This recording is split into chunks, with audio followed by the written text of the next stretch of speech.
All right, guys, well, with our newly rebuilt top end, I recently found out that, well, my new neighbors hate T-bucket hot rods, and, well, they keep calling the cops on me saying I'm a little too loud. So, coincidentally, I got a new set of pipes that came in that I think we should install. I think she's gonna love it, though.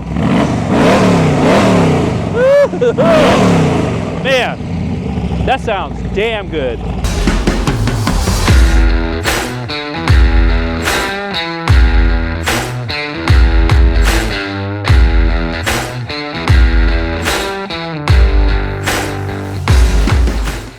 Oh man, the FedEx guy cometh. We are waiting for these for a while here, and man, neighbor's gonna love these. Well, I'm gonna love them. I've been actually thinking about getting a set of these for a while now, and you know, kind of changing up the T-bucket style a little bit. And I think these are really gonna add a little bit of flair to kind of the, I don't know, what do you say, the design we're going for? I don't know, kind of change up the taste a little bit. All right, so a couple weeks ago, I ended up getting a pretty sweet set of FLASHark's aluminum valve covers, TIG weld aluminum valve covers there, and I figured we need some new headers that match. And I've always wanted some lake style headers for the T-bucket. I just love the way they look on these things. So I picked these up from FLASHark. Essentially, I haven't really had a chance to quite dig in yet. Keep this box open.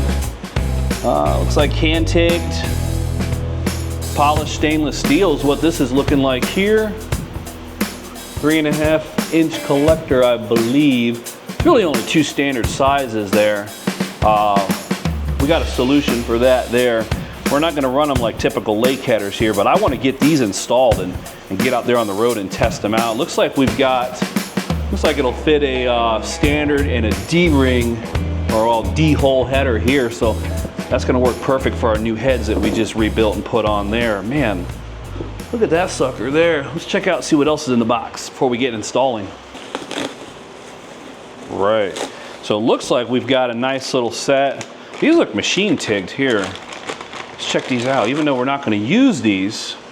Yeah, check that out. Yeah, that's machine tigged there.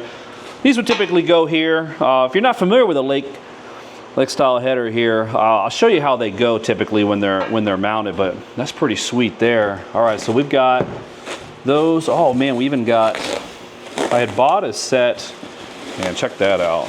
That is pretty sweet. These are gonna look so good. I'm really happy, like a kid on Christmas Day right now. All right, so it looks like we got some header gaskets. We're gonna add those to our stockpile there. A ton of stainless steel hardware.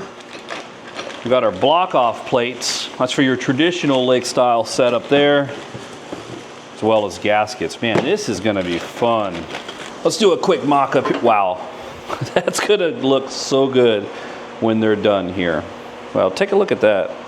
That's sweet.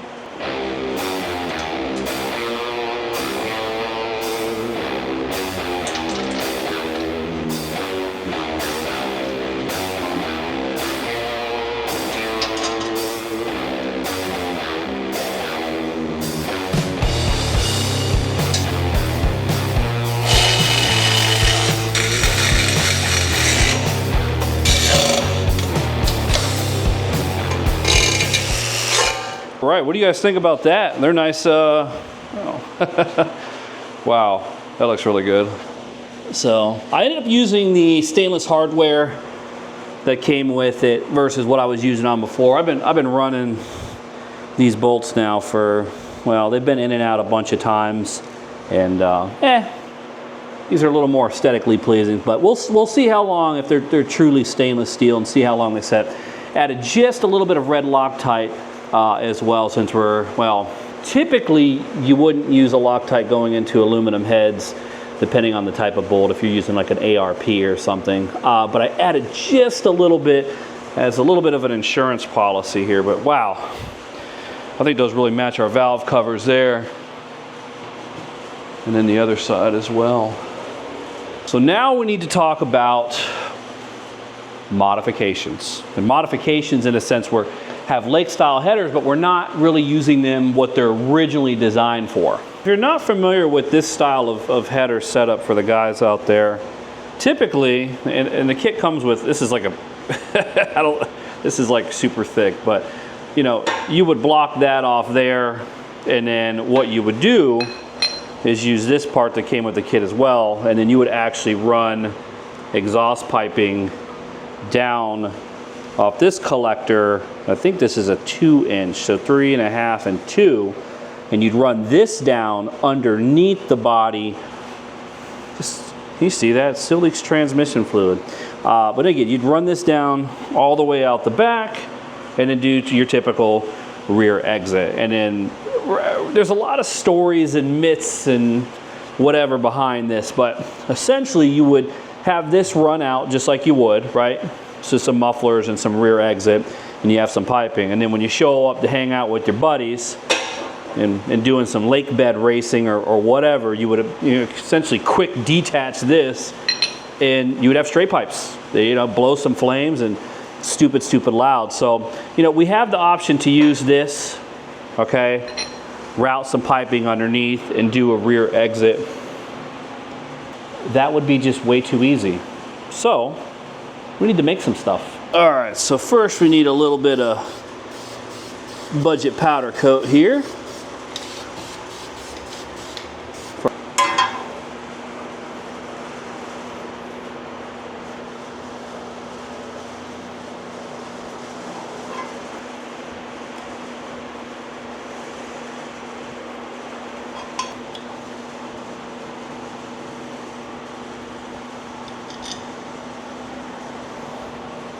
So I just spent about 15 minutes or so here trying to figure out why my bolts weren't going in, and dummy me, I didn't realize that, well, those are pre-threaded there.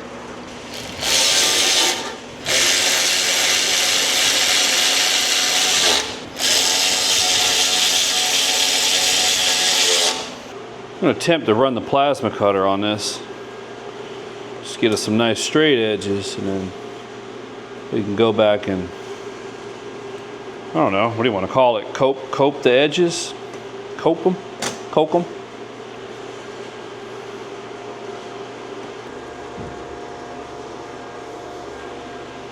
Girl, you're about to get blinded there. You keep hanging around here.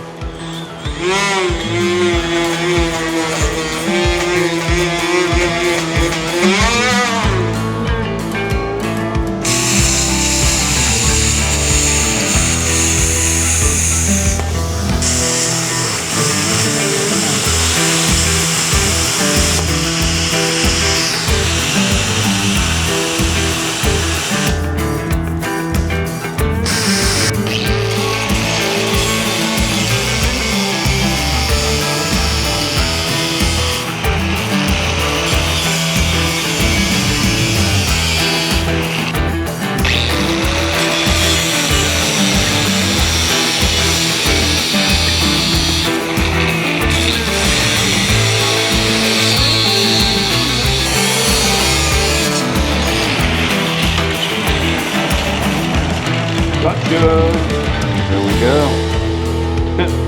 One down. Well, imagine that. We still haven't bolted down our bench grinder. Oh.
those look good enough to me at this point. There ain't really much more we can clean up.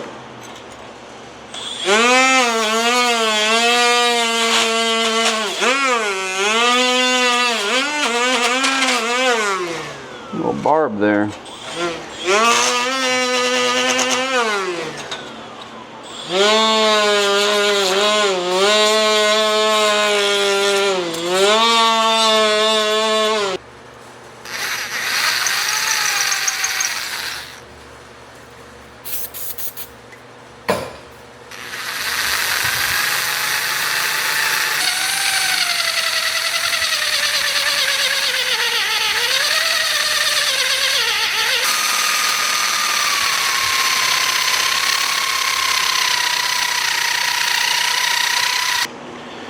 All right, well, I only measured like one time and cut a billion times with these, so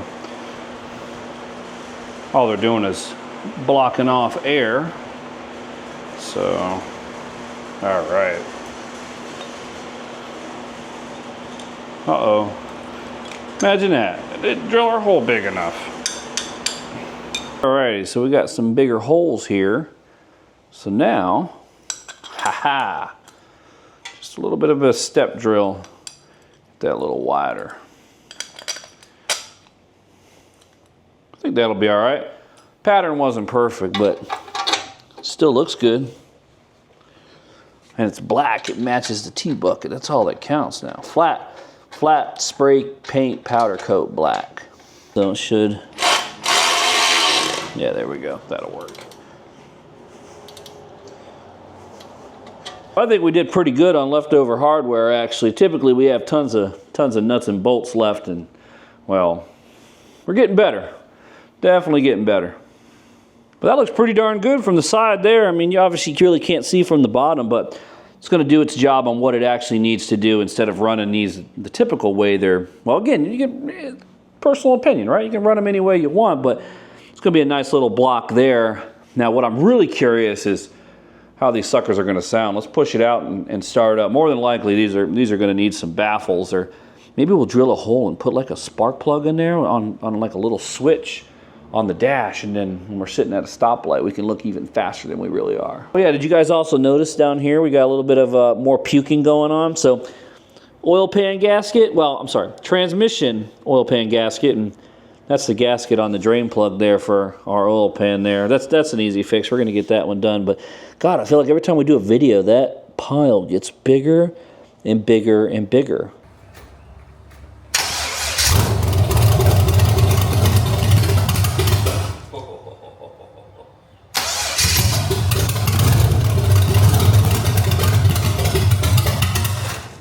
All right, so I had to get out of the neighborhood. Those are those are truly some neighbor haters there. So we're gonna have to get some. As of right now, it's straight piped, obviously. But God, they sound so good. Let me start it up for you.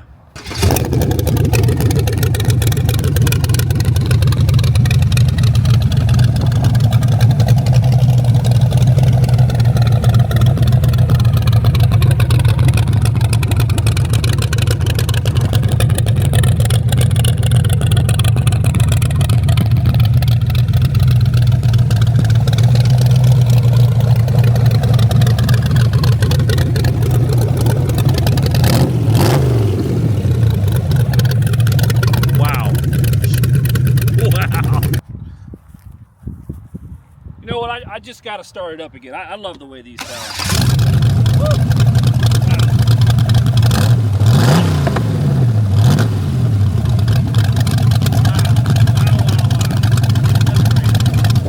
All right, so I got to say I'm really happy with the way these turned out. On our little fabrication that we had to do. Remember, we didn't run no pipe down to the back, well, under and back, and I have no blow-by any of these. So I'm really happy. Really happy the way these are turning out, especially with a little bit of heat here, starting to kind of blue. It's getting a nice little bluing to it as well. But I have to say, for a alternative to set of lake headers that typically cost about $700, $800, $900, and these being about you know, 200 doll hairs, I'd say I'd probably end up just going with these. Just looking at the craftsmanship on it, I mean, comparable to something I could get here from one of the big name guys, I think it's the same. It's literally almost the same, kind of looking at the two there. So if you're looking to pick up a set of these, I'll put them in the description below, give you a little link so you can kind of check them out there. I do have to say, they are loud, and they are they're neighbor loud. So we're gonna have to fix that in another video, tame it down, maybe do a custom baffle build, baffle insert, and get these set up. But I love the way these actually look here. It's pretty sweet. I think this is the look that we needed the entire time. But, you know, let me know what you guys think in the comments below. I mean, are you lake headers, sprint headers? What's your style there? I'm curious to what everybody likes. Again, I mostly see everybody running the same type of sprint style headers, but these have got their own class, their own level. And on a tbucket, yeah, they're like perfect. But so far, I'm really happy. Power Tour's coming up in about, I'd say about 2 months or so. So still got a lot of stuff we got to do to kind of get prepped on this thing and get it ready. Last year, I'm telling you, I think we just got lucky because everything's just kind of breaking as it is, leaking, whatever. But hey, more videos for the channel, right? So hey, if it's your thing, if you like it, support the channel. Thumbs up, thumbs down, regardless, it doesn't matter. Helps the algorithm. We got a members only section if you want to support the channel. A little donation always helps out. Goes directly back into the channel and not my super secret drinking and smoking habit that we have there. So, till next time, I'll see you guys around. I'm Charles.